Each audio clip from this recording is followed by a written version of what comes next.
Good morning বন্ধুরা, আমার পেজের আরেকটি নতুন ভিডিওতে তোমাদের সবাইকে স্বাগত। আজ সরস্বতী পূজা। ঠিক এখন সকাল 6টা বাজে আর বাড়িতে শুরু হয়ে গেছে পুজোর প্রস্তুতি। শঙ্খধ্বনি, ধূপের গন্ধ, ফুলের সাজ, চারপাশে এক শান্ত, সুন্দর, পবিত্র পরিবেশ। চলো আজকের দিনটা তোমাদের সাথে পুরোটা শেয়ার করি, সকাল থেকে রাত পর্যন্ত। আমার পাশে থেকো, সবাই সাথে থেকো। দুর্গাপূজার মতোই সরস্বতী পুজোর জন্য আমরা সারা বছর অপেক্ষা করে থাকি। মা সরস্বতী বাগদেবী, বিদ্যার দেবী, বুদ্ধির দেবী। উনি আমাদের জিহবায় সদা সর্বদা উপবেশন করে রয়েছেন। ওনার জন্যই আমরা কথা বলতে পারি, আমাদের বুদ্ধি উনিই দেন।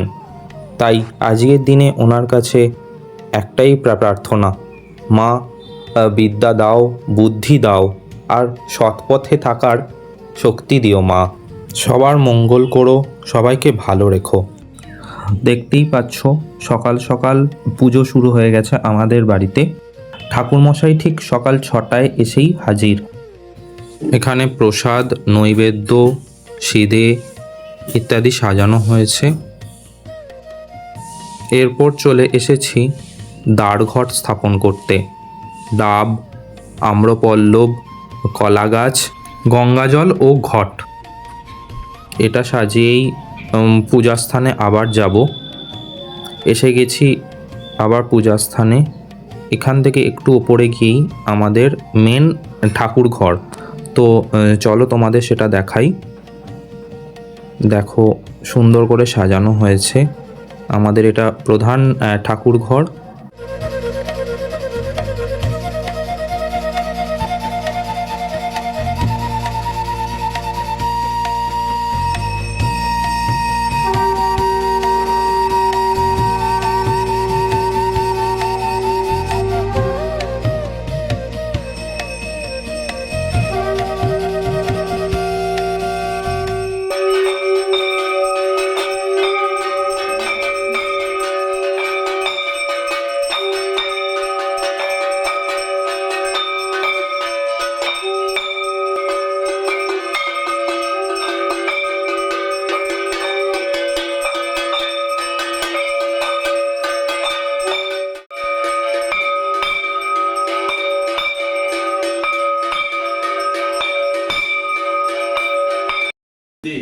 কমললোচন বিদ্যারূপী বিশালাক্ষী বিদ্যাং দেবী নমস্তে।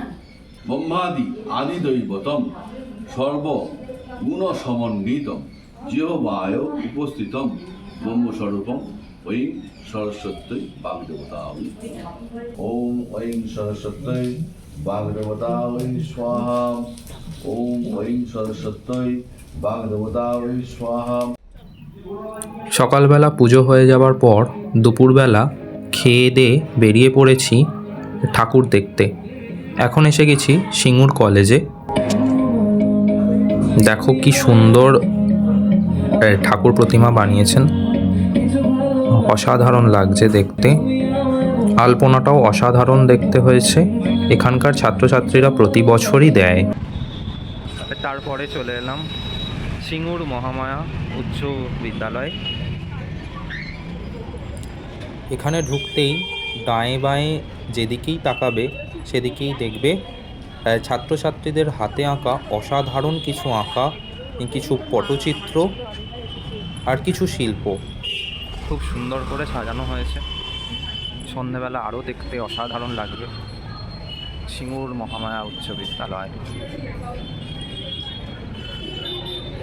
এদিকে প্লেগ্রাউন্ড, এদিকে একটা দরজা, আর ওই যে দেখা যায় মা সরস্বতী।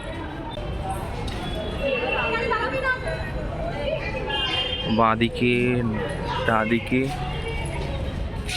সব দিকে আঁকা ছাত্রছাত্রীরা এঁকেছে। আজ একই সাথে নেতাজির জন্মদিন, সেই উদ্দেশ্যে আজ পতাকা উত্তোলন হয়েছে।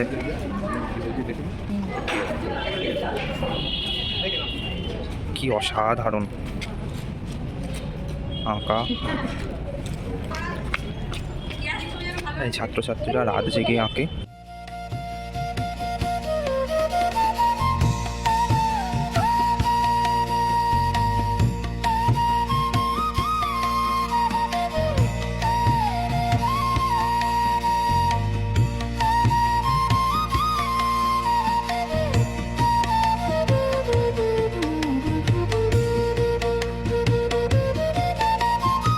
এরপর আবার অন্য জায়গায় যাব, তোমরা ততক্ষণ দেখতে থাকো। সিঙ্গুর মহামায়া স্কুল থেকে সোজা চলে এলাম আনন্দনগরে ঠাকুর দেখতে। এখানকার প্যান্ডেলগুলো খুবই সুন্দর হয় এবং পরপর অনেকগুলো প্যান্ডেল দারুণ করে। তো চলো তাহলে দেখে নিই এই প্যান্ডেলের থিমটা কি। এন্ট্রি গেট দিয়ে এই ভেতরে ঢুকলাম। সুন্দর একটা ফোয়ারা করেছে, বিরাট বড় এরিয়া জুড়ে এই প্যান্ডেল করেছে। আচ্ছা, এই প্যান্ডেলের থিম হলো নারী জাতিকে সম্মান করা। এখনকার সমাজে তো মানুষ জানে না, ভুলে গেছে নারী জাতিকে সম্মান করতে, মানুষ হিসেবেই দেখে না নারীকে। সমাজ মানেই মানুষ, আর মানুষ মানে শুধু পুরুষ নয়, বরং নারী জাতি থেকেই এই সমগ্র সমাজের উৎপত্তি হয়েছে। তাই তো বলছে, মানুষ কেন বলে নারীর নিজস্ব নাই কিছু, আমি তো দেখি জগৎ চলে নারীর পিছু পিছু। নারী শুধু একটি পরিচয় নয়, তিনি মা, তিনি বোন, তিনি সঙ্গী, তিনি সহকর্মী, তিনি সমাজের জন্মদাত্রী। তার চোখের স্বপ্নেই ভবিষ্যতের রং আঁকা থাকে। একটি সমাজের মান নির্ধারিত হয় তার নারীদের অবস্থান দিয়ে। যেখানে নারী সম্মানিত, সেখানে সভ্যতা প্রস্ফুটিত হয়, আর যেখানে নারী অবহেলিত, সেখানে অগ্রগতির দাবিও ফাঁপা হয়ে যায়। নারীর সামাজিক সুরক্ষা মানে শুধু আইনের কঠোরতা নয়, মানসিকতার পরিবর্তন। রাস্তার মোড়ে, কর্মক্ষেত্রে, শিক্ষাঙ্গনে, প্রতিটি স্থানে তাকে নিরাপদ অনুভব করানোই আমাদের দায়িত্ব। নারী কি সমাজের হাতের পুতুল নাকি, যে তাকে শৃঙ্খলে বেঁধে রাখতে হবে, সংসারের জাঁতাকলে তাকে পিষে মরতে হবে? নারী মুক্তির অবার দ্বার খুলে দেওয়া হোক, তার পোশাক নয়, তার স্বপ্নকে বিচার করা হোক, তার কণ্ঠস্বর দমিয়ে নয়, তাকে কথা বলার সাহস দেয়া হোক। আধুনিক সমাজে আমরা উন্নতির বড়াই করি, প্রযুক্তির গর্ব করি, কিন্তু প্রশ্ন করি, নারীকে কি সত্যিই আমরা সম্মান দিতে শিখেছি? যে নারী জন্ম দেয়, লালন পালন করে, আলো দেখায়, তাকে কি আমরা মর্যাদা দিয়েছি তার প্রাপ্য অনুযায়ী? নারী মানে শুধু একটি পরিচয় নয়, নারী মানে সৃষ্টি, শক্তি, সহনশীলতা, ভালোবাসা। তবু আজও কত ঘরে উচ্চারিত হয় সেই পুরনো কথা, মেয়েকে এত পড়িয়ে লাভ কি, বিয়ে দিয়ে দাও। কেন? জ্ঞান কি শুধু ছেলেদের অধিকারে? স্বপ্ন কি শুধু তাদেরই? যখন বলা হয়, দেখো কাণ্ড, চাষার মেয়ে আবার চাকরি করবে, তখন মনে হয় সমাজ এখনও শিকলে বাঁধা। কন্যাভ্রূণ হত্যা, এই শব্দ দুটি উচ্চারণ করতেই হৃদয় কেঁপে ওঠে। কত নারী সন্তানকে আশেপাশে ফেলে দিয়ে আসতে দেখা যায়। মেয়ে হয়ে জন্ম নেওয়া কি তবে অপরাধ? যে মেয়ে বড় হয়ে কারোর মা হবে, কারোর বোন হবে, কারো সহযাত্রী হবে, তাকে জন্মের আগেই থামিয়ে দেওয়া কোন সভ্যতার চিহ্ন? নারী পাচার, নির্যাতন, শিশুর প্রতি পাশবিক আচরণ, এই লালসায় উত্তপ্ত চোখগুলো কবে নিভবে? আমরা কি ভুলে গেছি মা সরস্বতীও নারী, মা পার্বতীও নারী, মা দুর্গা, মা কালী সবাই নারী? যে সমাজ নারীর অসম্মান করে, সেই সমাজ একদিন নিজেরই পতন ডেকে আনে।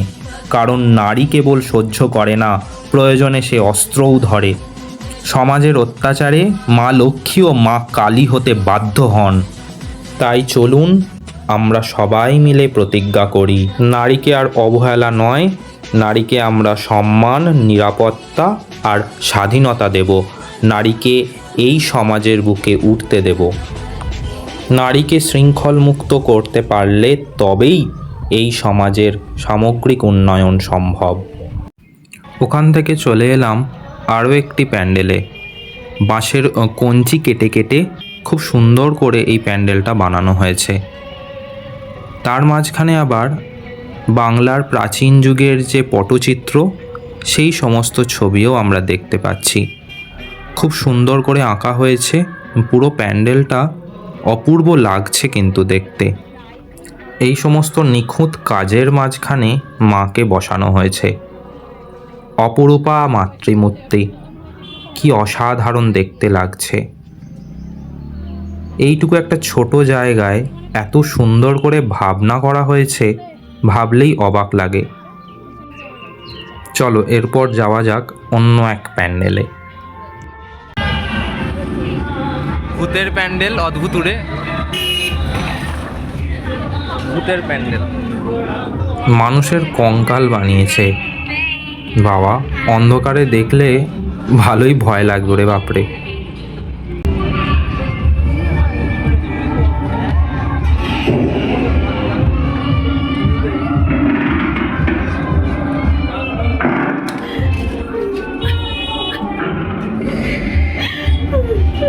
ভৌতিক বেড়াজালে নারী আজ বন্দি, তার ক্রন্দন রোল উঠেছে। চলে এলাম আরেকটি নতুন প্যান্ডেলে, যার নাম মহাশক্তি সংঘ। খবরের কাগজ আর ড্রাম দিয়ে তৈরি প্যান্ডেল। ওগুলো তো ড্রাম নাকি ডিব্বা?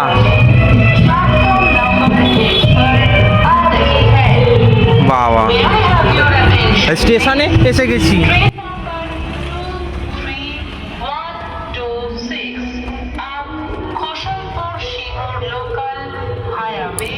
স্টেশনে এসে গেছি।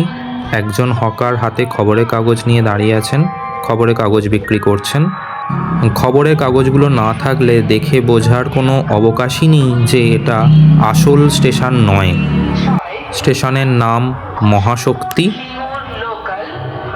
সুন্দর করে বানানো হয়েছে। চলো ভেতরে যাওয়া যাক। খবরের কাগজ দিয়ে কি সুন্দর নিখুঁত হাতে কাজ। খবরের কাগজ দিয়ে মানুষ বানিয়েছে।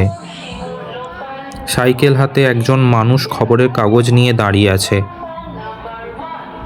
আর চায়ের দোকান পুরোটাই খবরের কাগজের সাহায্যে। ভাবা যায় খবরের কাগজ দিয়েই মানুষ বানিয়েছে এটা। মানুষ। উপরে সোশ্যাল মিডিয়ার বিভিন্ন চিত্র, হোয়াটসঅ্যাপ, ফেসবুক, টুইটার, চ্যাটজিপিটি, বিভিন্ন এআই বর্তমানে এত পরিমাণে ব্যবহৃত হচ্ছে যে খবরের কাগজ পড়বার মতো মানুষের হাতে সময় নেই। এই বার্তাই এই প্যান্ডেলের মাধ্যমে দিয়েছে। দারুণ করেছে। অনবদ্য। আহা, মায়ের মুখটা কি সুন্দর, অপূর্ব, ঠিক যেন ছোট্ট একটা বাচ্চা মেয়ে। মায়ের মহা সরস্বতী রূপ, নিচে হাঁস। এসে গেছি আর একটা মণ্ডপে। বাহ, দারুণ একটা থিম। এই থিমের নাম হলো, আমার যা মনে হচ্ছে, বৃক্ষচ্ছেদন এবং বৃক্ষের যথেচ্ছ ব্যবহার। প্রাচীন মানব সভ্যতা ছিল প্রকৃতি নির্ভর। নদীর তীরে গড়ে উঠত জনপদ, বনের কোলে তৈরি হতো আশ্রয়, প্রকৃতির সাথে মিলেই চলত জীবনচক্র। তখন উন্নয়ন মানে ছিল সহাবস্থান, প্রতিযোগিতা নয়। কিন্তু আজ আধুনিকতার স্পর্শে প্রকৃতি যেন অনেক দূরে চলে যাচ্ছে আমাদের থেকে, এবং তার সাথে হারিয়ে যাচ্ছে প্রকৃতিতে বসবাসকারী অসংখ্য পশু পাখি এবং জীববৈচিত্র্য। প্রকৃতি যদি রুষ্ট হয় তবে সভ্যতার সব অহংকার কিন্তু মুহূর্তেই ভেঙে পড়তে পারে। তাই চলো আবার আমরা প্রকৃতির কাছে ফিরি, গাছ লাগাই, নদী বাঁচাই, সবুজকে ভালোবাসি। কারণ প্রকৃতি আমাদের প্রথম শিক্ষক, প্রথম আশ্রয় আর শেষ ভরসা।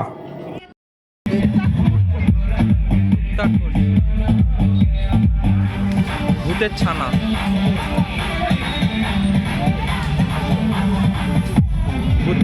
বাড়ি।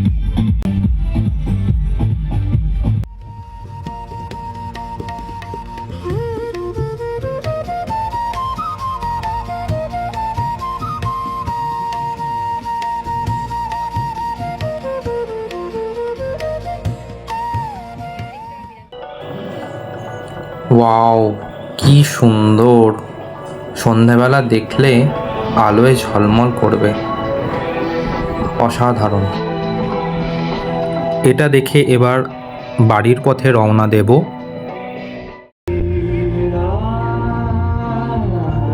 ফেরার পথে এই মণ্ডপটি দেখে কিছু মুহূর্তের জন্য স্তব্ধ হয়ে গেলাম, তাই দাঁড়াতে বাধ্য হলাম। অসাধারণ একটি আলোকসজ্জা এবং এর উপস্থাপনা, এত সুন্দর একটা জিনিস দেখে মনটা শান্ত হয়ে গেল। শেষবেলায় যে এমন একটা উপহার অপেক্ষা করছিল এটা ভাবতেই পারিনি। এতটাই সুন্দর যে এটা দেখতে দেখতে সেখানেই কখন সন্ধে হয়ে গেল বুঝতেই পারিনি। দেখো সন্ধ্যের সময় কি সুন্দর লাগছে দেখতে। দুপুর থেকে সন্ধে পর্যন্ত খুব সুন্দর কাটলো। চলো এবার তবে বাড়ি ফেরা যাক। বাড়ি ফিরে পড়েছি। এই ভিডিওটা কেমন লাগলো আমাকে কমেন্ট করে জানিও। দেখা হবে আরেকটি নতুন কোনো ভিডিওতে। ততক্ষণ বন্ধুরা আমার সাথে থেকো, পাশে থেকো এবং খুব খুব আনন্দে থেকো।